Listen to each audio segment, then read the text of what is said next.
Le délibéré sera rendu mardi 13 juin.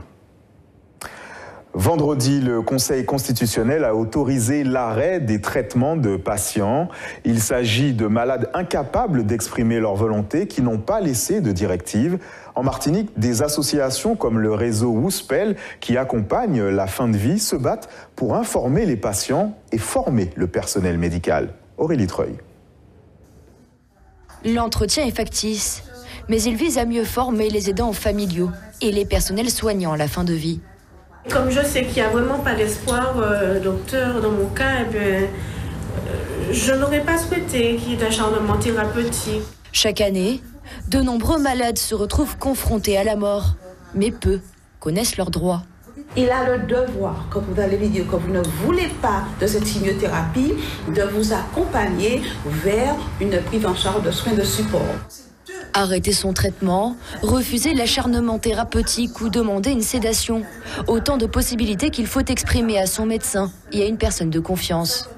Le réseau Wouspel accompagne de nombreux aidants familiaux confrontés aux choix difficiles d'un malade en fin de vie. Ça implique que je suis, comme je vous l'ai dit plus tôt, son porte-parole. Peu importe ce qui se passe, je parle à travers lui. Il parle à travers moi. Je ne décide pas. C'est lui qui a pris ses décisions, on en a discuté de tout ce qu'il voulait d'ailleurs. Et s'il y a une décision à prendre, elle sera prise par rapport à lui. Depuis le mois d'août dernier, un décret a modifié ou précisé certains aspects de la loi Néonetti de 2005. Le patient doit toujours avoir le dernier mot et il peut demander une sédation profonde et continue jusqu'au décès. Faut-il encore le savoir? Car seulement 5% du personnel soignant est formé à la fin de vie.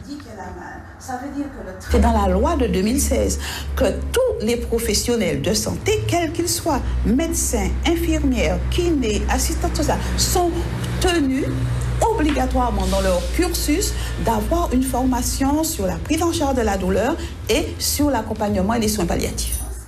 Communiquer autour de la mort, ce n'est pas toujours évident. Pourtant, même en bonne santé, on peut exprimer ses choix à une personne de confiance. Pour aller plus loin sur cette question toujours délicate, nous recevons le docteur Eliane Cator. Bonjour. Bonjour. Vous êtes médecin responsable de la cellule de formation de l'Association des soins palliatifs de Martinique.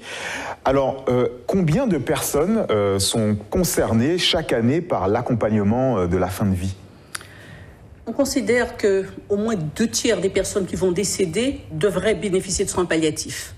C'est-à-dire, chaque fois en fait que vous êtes atteint d'une maladie, qui a une évolution, une maladie chronique, on peut prévoir le terme de la vie. Dès là, il faudrait que les efforts de la médecine soient orientés sur votre accompagnement.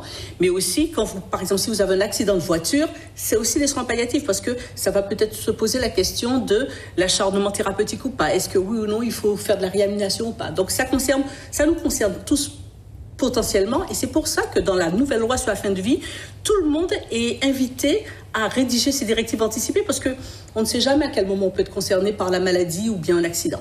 Alors, en Martinique, il y a environ 3000 décès par an, c'est ça? Donc 2/3 de ces personnes devraient être accompagnées, c'est ça? Exactement, bénéficier de soins spécifiques et donc d'accompagnement. Alors, c'est quoi? Quel est le profil des patients que vous accompagnez? C'est souvent lié au cancer, mais pas seulement. Énormément au cancer, pour des raisons historiques. En Martinique, l'unité de soins palliatifs fait partie du pôle de cancérologie, et aussi parce que c'est plus facile pour un patient atteint de cancer de savoir à quel moment en fait on est vraiment en situation palliative. Alors que quand il s'agit de personnes par exemple atteintes de maladie d'Alzheimer, ou bien de personnes qui font des accidents vasculaires cérébraux à répétition, ou bien qui ont des problèmes cardiaques, rénaux, c'est plus difficile de dire, eh bien là vraiment, la médecine ne peut pas guérir, il faut passer à autre chose. Alors, en quoi ça consiste l'accompagnement en fin de vie, les soins palliatifs? C'est quoi au jour le jour? C'est quoi votre action? Alors, ce sont des soins actifs, ce sont vraiment des soins qui mobilisent toute la technicité de la médecine. Mais le but ne consiste pas à guérir une maladie, mais à prendre soin de quelqu'un, c'est-à-dire à essayer de pallier aux conséquences négatives des maladies ou des handicaps. Donc ça veut dire prise en charge de la douleur en premier, douleur physique, parce que vous ne pouvez pas accompagner quelqu'un qui est en train de hurler, mais pas seulement la douleur physique, tous les autres symptômes d'inconfort, ça peut être la toux, les difficultés respiratoires, etc. Mais pas seulement les problèmes physiques, aussi un accompagnement psychologique, un accompagnement social, un accompagnement relationnel, puisque les soins palliatifs prennent soin aussi des proches. Puisqu'on sait que voir souffrir fait souffrir, et donc la personne est prise en charge de façon globale. Et donc ça veut dire qu'il faut plusieurs intervenants pour ça. Alors, 2/3 des 3000 personnes qui décèdent chaque année devraient être prises en charge, mais le problème c'est que il manque de soignants pour les accompagner. On a vu dans le reportage que seulement 5% du personnel soignant était formé à la fin de vie. Pourquoi ? Et si on regarde bien, c'est que 2,3% des médecins. Pourquoi ? Parce que, premièrement, les soins palliatifs sont très peu connus, non seulement du grand public, mais aussi des professionnels de santé. Et puis, il faut bien le dire, c'est pas un sujet qui passionne. La fin de vie, la souffrance, la mort. Les soignants participent à cette espèce de peur de l'ensemble de la société. On peut faire la fin de vie, on préfère ne pas y penser, le plus tard possible. Mais pourtant, la loi du 2 février 2016 a changé la donne et impose aux patients, aux soignants, une formation initiale et une formation continue. Alors pourquoi ce n'est pas appliqué ? Parce que justement, il faut vraiment se battre pour faire comprendre que c'est un enjeu majeur pour la médecine, pour la société, de prendre soin des personnes. Même si la médecine ne peut plus guérir, il y a une forte sensibilisation à faire du public et des professionnels. Et c'est pour ça que nous sommes très contents de l'invitation de Martinique Première, parce que ces sujets-là, ce sont des sujets graves, mais il faudra bien qu'on les aborde d'un moment ou un autre. Sinon, on arrive dans des situations où, en fait, les choix nous seront imposés.